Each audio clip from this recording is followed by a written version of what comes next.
বাঁশির সুরে জীবনের লড়াই এবং নলাটেশ্বরী মন্দিরের আশ্রয়। একসময় রাজত্ব করেছিলেন গানের মঞ্চে।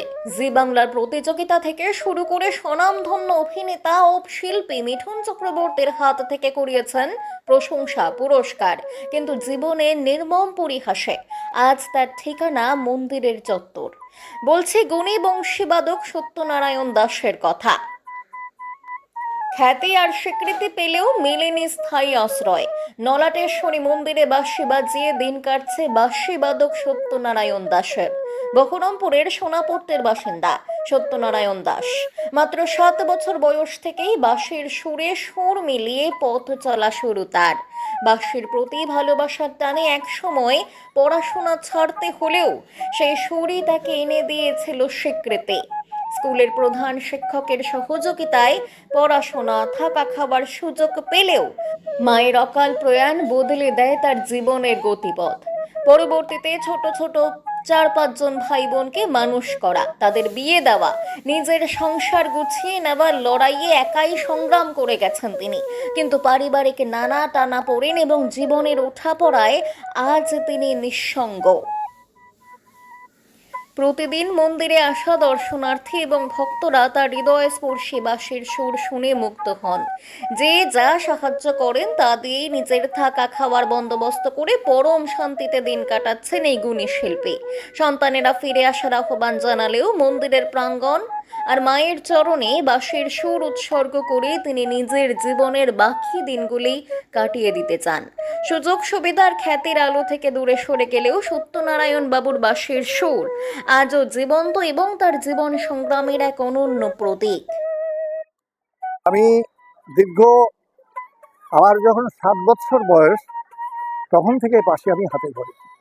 এই বাঁশি বাজনার জন্য লেখাপড়া ছেড়েছিলাম, আবার এই বাঁশিতেই লেখাপড়া ফিরিয়েছিলাম। আমাদের স্কুলে একটা সুন্দর হয়েছিল, স্পোর্টস হয়েছিল, তাতে বাজিয়ে আমি ফার্স্ট হয়েছিলাম। হওয়াতে স্কুল মাস্টার বসায়, আবার হেডমাস্টার বসায়, উনি আমার বোর্ডিং খরচা, পড়া খরচা, পোশাক খরচা সমস্ত দিত, এমনকি খাওয়া দাওয়া সব আমি পেতাম। লাস্টে হঠাৎ মা মারা গেল, তারপর থেকে এই দুঃখ আমার কপালে নেমে।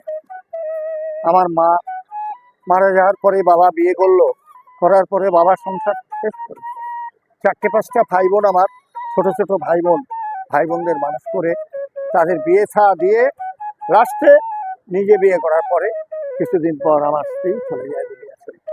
যার জন্য এখন ছেলে পেলে আমার বিষয় আশায় লিখে নিয়ে বিদায় করে দিতে পারছে।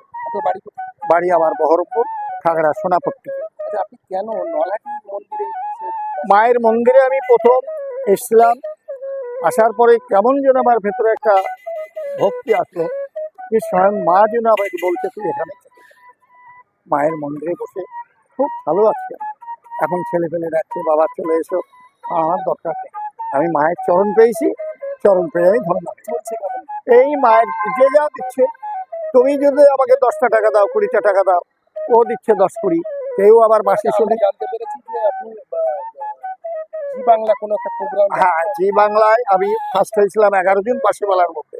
মিঠুন দা আমার 20,000 টাকা প্লাস অনেক কিছু দিয়ে আমাকে ওই পুরস্কৃত করেছিল, এবং আমার বুকের পরে যে ব্যাচটা আছে ওটা মিঠুন দাই আমাকে দান করেছিল। মিঠুন চক্রবর্তী। আমার নাম সত্যনারায়ণ দাস। মিঠুনদার বাড়ি শান্তিপুরে। আচ্ছা, পরবর্তীকালে আর কি দেখা হয়েছিল? তার পরবর্তীকালে ওনার সাথে একসাথে ফাংশন করি। তখন আমার বললো সত্যনারায়ণ ভাই এখন তো বয়স হচ্ছে, আর কি করবি? দাদা কি আর করি, বাড়ির লোকও চলে গেল, একা হয়ে গেলাম। এবার আবার ছেলেপেলেও সমস্ত নিয়ে দেওয়ার পরে দাদা কি করি, মায়ের মন্দিরে বাঁশি বাজিয়ে মা যেন আমি ওখানেই আমাকে রেখে দিল। যার জন্য মা নলাটেশ্বরী মন্দিরে আমি দীর্ঘ 3 বছর ধরে আছি।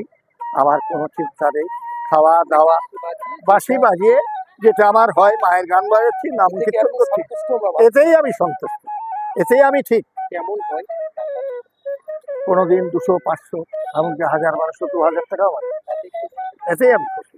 আমার ঘর ভাড়া দিয়ে খাওয়া দাওয়া করে আমি খুব শান্তিতে আছি। এখন ছেলেরা ডাকছে বাবা এসো, তাহলে আর দরকার নেই, তোরা তোদের মতো থাক, তো যা করেছিলাম তোরা এবার করে খা, আমাকে আমার মতো থাক। ঠিক আছে, আমার নাম সত্যনারায়ণ দাস।